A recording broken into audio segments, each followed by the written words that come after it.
오늘의 썰과 사연 시작합니다. 날씨가 쌀쌀해지니까 가슴이 아련한 추억이 떠올라 써보려 해요. 저는 서울 땡땡동에 살고 있는 나이가 좀 있는 노총각이에요. 30살 초중반에 오랫동안 사귀었던 여자친구와 헤어지고 나서 일에 파묻혀 몇 년을 보내다 보니 홍기를 놓친 듯하네요. 여자친구와 헤어지고 나서 몇 년 동안은 씁쓸하고 공허해서 소개팅 많이 하고 짧은 연애도 몇 번 하고 그랬는데 상처가 깊어서였는지 결국엔 모두 잘 되지 않더라고요. 첫 여자친구와 연애가 굉장히 영향을 많이 끼쳤던 것 같아요.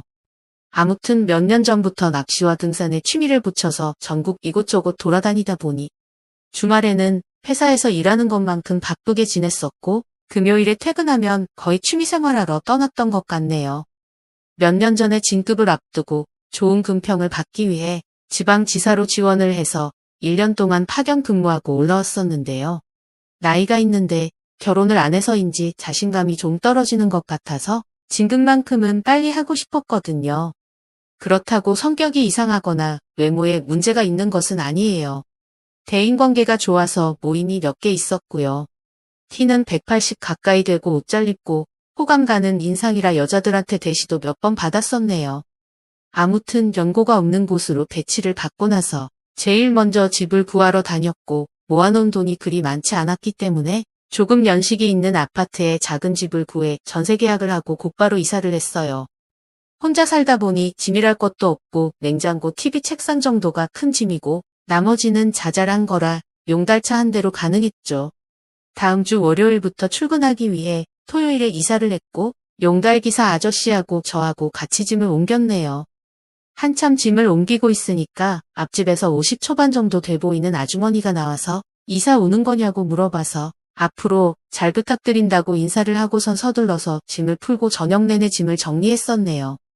다음날 점심에 마트에 가서 떡을 좀 사와서 윗집, 아랫집, 앞집에 인사를 드렸는데 저녁 즈음에 앞집 아주머니가 김치를 가지고 오셔서 가족은 놔두고 혼자 왔느냐고 물으셔서 그냥 웃으면서 얼버무렸네요.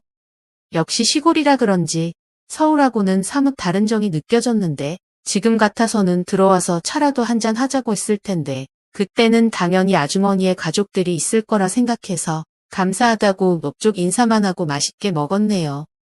이웃이 맘에 들고 동네도 그럭저럭 조용하니 괜찮아서 서울에서 직장 생활할 때와 별반 차이 없이 주말에 취미 생활할 때 빼놓고는 회사와 집만 왔다 갔다 반복하면서 금방 적응을 했어요. 마트에 가거나 운동하러 나갈 때 가끔 앞집 아주머니와 마주쳐 인사를 했는데 다른 가족은 보이지 않더라고요. 제가 8시에 나갔다가 6시 정도 되면 퇴근을 했는데 앞집에는 출퇴근하는 낌새가 보이지도 않았고요. 그제서야 앞집 아주머니도 혼자 사는구나 하고 짐작을 했었는데 주말에 한 번씩 나이 드신 할머니가 하룻밤 지내다 가곤 하시는 것이 아마도 친정엄마가 왔다가 주무시고 가는 것처럼 보이더라고요. 이사하고 나서 한 달 정도 지나고 나서 운동을 다녀오는데 아주머니가 마트에 다녀오셨는지 박스와 비닐봉지를 바리바리 들고 가시길래 인사를 하고선 박스를 들어드렸어요. 마트에 다녀오세요? 제가 박스 들어드릴게요. 아이고 고마워요. 운동 다녀오는 길인가 봐요. 오늘 장을 많이 봐서 짐이 많네요. 제가 문 앞에서 박스를 들고 있는 동안 아주머니가 현관문을 열었고 그 사이 슬쩍 집안을 보니까 집안이 어두컴컴한 것이 확실히 혼자 사는 듯했고 마치 아무도 없는 저의 집을 보는 느낌이더라고요. 들어줘서 고마워요. 이거 세일하길래 많이 샀는데 맛 좀 봐보세요. 하시면서 수입 맥주 2캔과 과자 2봉지를 주셔서 이번에도 넙죽 받고 인사를 하고 집으로 들어왔네요. 이사 온 날은 김치를 받고 이번엔 맥주까지 받다 보니 시골이라 그런지 인심이 좋고 좋은 이웃을 만나서 다행이다라는 생각만 했었지요. 그날은 그렇게 맥주 한 캔 마시면서 하루를 마무리했어요. 회사 일에 파묻혀 바쁜 일상을 보내면서 주말에는 보통 낚시나 등산을 갔는데 가을에 접어들면서 날씨가 쌀쌀해져 주말을 집에서 보내는 경우가 많아졌지만 한동안 아주머니를 보지 못하고 몇 달이 흘렀네요. 날씨가 화창한 주말 어느 날 하루 종일 집에서 영화를 보다가 날이 컴컴해져서 출출하긴 한데 밥 생각이 없어서 집 앞 동네 편의점 바깥 테이블에서 컵라면에다가 소주 한 병을 까서 마시고 있었어요. 식사 안 하고 여기서 라면 먹고 있어요? 앞집 아주머니가 편의점에 볼일 보러 오신 건지 인사를 하면서 편의점에 들어가셨다가 일 보고 나오시더니 편의점 야식 닭발을 테이블에 올려주셨어요. 식사를 하시지 라면을 먹고 있어요? 밥 생각이 없어서 소주 한잔 하고 있어요. 식사하셨어요? 이것도 같이 드세요. 매번 감사하네요. 괜찮으시면 소주 한잔 하시겠어요?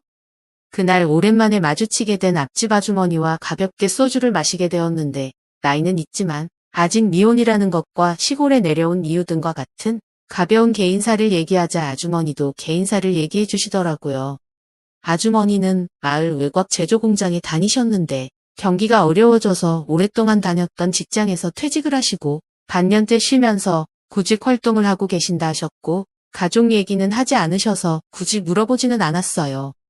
1시간 정도 얘기를 하니 소주 2병이 비워지고 저녁 날씨가 쌀쌀해져서 다음날 출근도 해야 해서 자리를 정리하고 둘이 천천히 걸어 집으로 왔어요.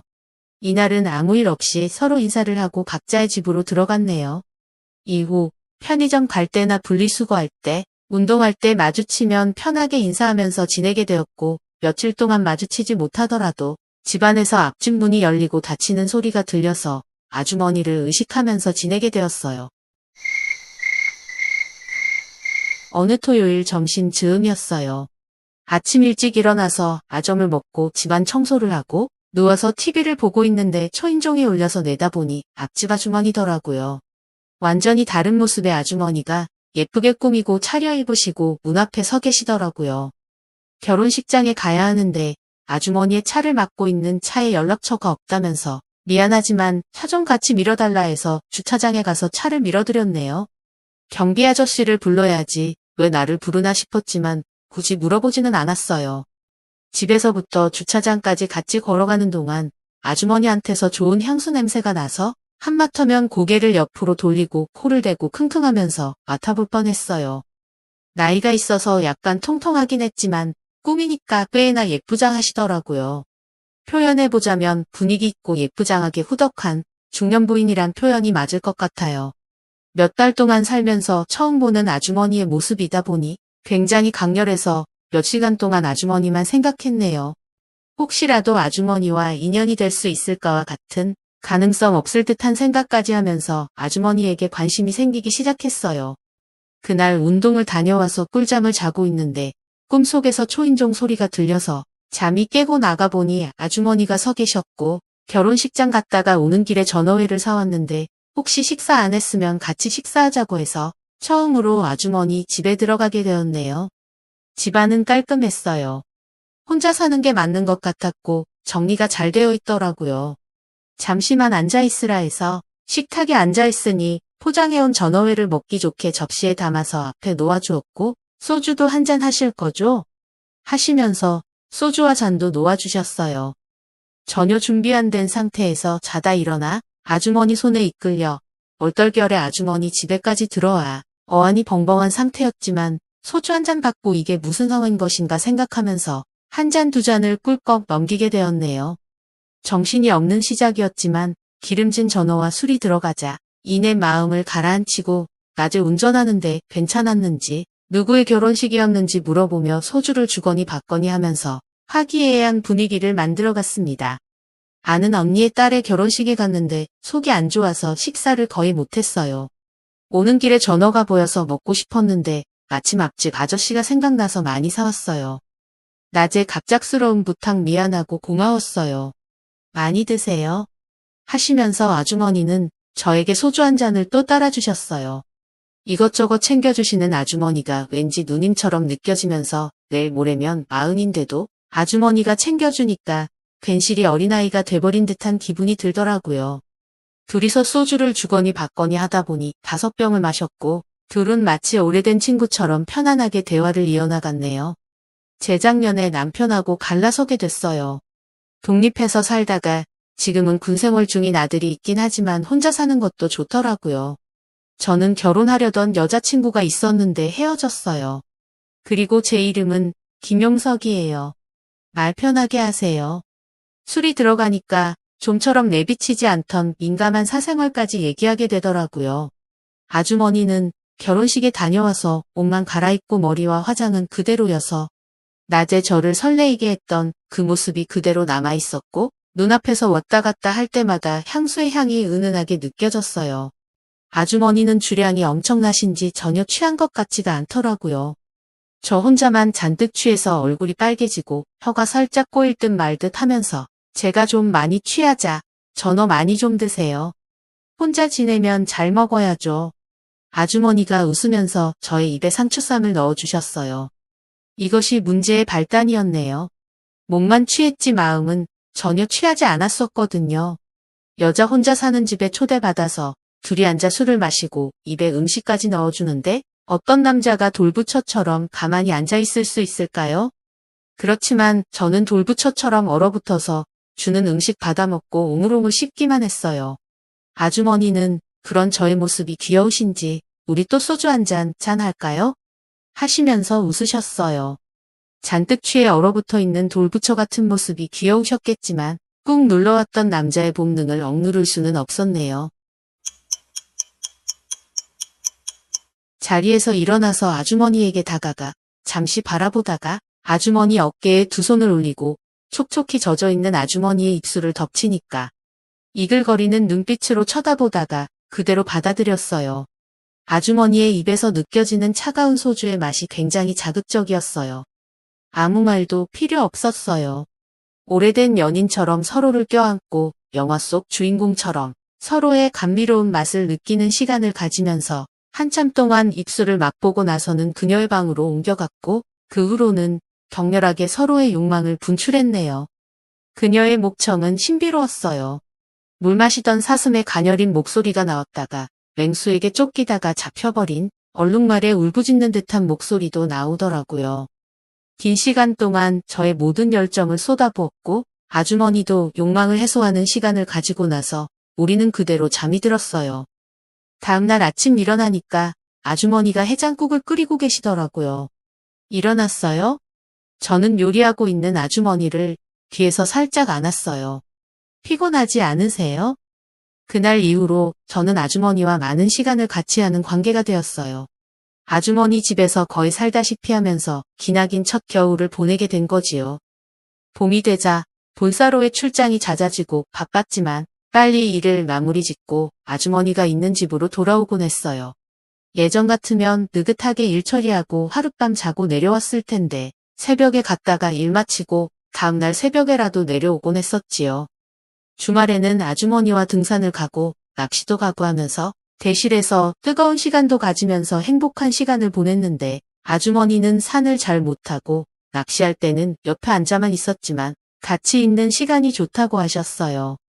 그렇게 행복한 봄이 가고 여름이 다가오자 본사 복귀하는 시간이 눈앞에 성큼 다가왔고 야속하게도 시간이 쏜살같이 지나가더라고요. 하지만 아주머니와 저는 주어진 시간에 충실하게 하루하루를 보냈어요. 20대 청춘들과 다를 바 없이 말 그대로 불타는 청춘을 보냈어요. 그렇게 서로의 마음을 확인하면서 연애를 하고 있는데 복병은 생각지도 못한 곳에서 뜻하지 않게 찾아오더라고요. 가슴 아픈 사연이라 마저 쓰지 못하지만 아주머니와 저는 아름다운 추억과 아쉬움을 뒤로한 채 각자의 길을 가게 되었어요. 타지에서 1년 동안에 잊을 수 없는 추억을 선물해준 아주머니가 늘 행복하고 잘 살기를 바라는 진심 어린 저의 마음뿐이네요. 날씨가 추워서 그런지 오늘따라 유독 아주머니가 그립네요. 잘 지내시죠? 언젠가 다시 만날 수 있는 날만 기다릴게요.